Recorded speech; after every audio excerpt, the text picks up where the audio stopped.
Hello दोस्तों, स्वागत है फेबल फैक्ट पर, जहां ज्ञान मिलता है मजेदार अंदाज में। तो चलिए शुरू करते हैं।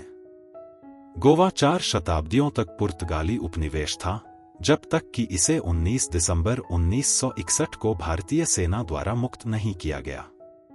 गोवा की संस्कृति पर पुर्तगाली संस्कृति का गहरा प्रभाव पड़ा है। पुर्तगालियों को ब्रेड से बहुत लगाव था। हालांकि वे अब चले गए हैं, लेकिन उनके छोड़े हुए स्थानीय बेकर्स और उनकी भट्टियां आज भी मौजूद हैं। बेकर्स आज भी अपने पारंपरिक बांस के डंडे की आवाज और खनक के साथ घर घर जाकर अपनी उपस्थिति की सूचना देते हैं। गोवा में एक बेकर को पैड़ा कहा जाता है। लेखक हमें अपने बचपन के एक पारंपरिक गोवन बेकर की तस्वीर प्रस्तुत करते हैं, जो उनके घर आया करता था। यह बेकर हर सुबह उनके घर आता था और उसकी विशेष रूप से बनी बांस की छड़ी की झांग झांग आवाज सुनाई देती थी।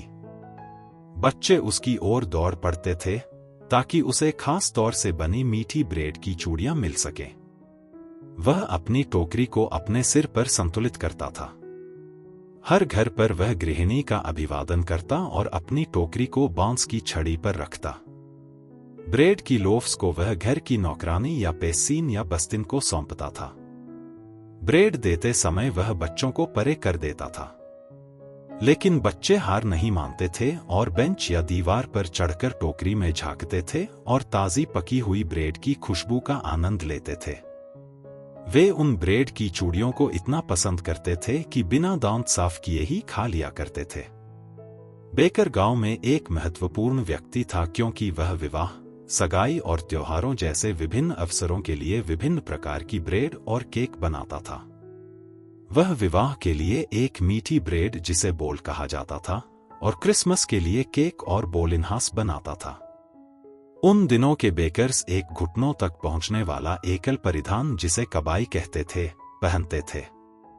कुछ लोग शर्ट और घुटने से ऊपर तक की पतलून, जो फुल पैंट से छोटी और हाफ पैंट से लंबी होती थी, पहनते थे। बेकर अपने खातों को घर की दीवार पर पेंसिल से दर्ज करता था और महीने के अंत में अपने बिल जमा करता था। बेकर का परिवार खुशहाल और समृद्ध दिखता था, जो उनके मोटे ताजे शरीर से साफ झलकता था।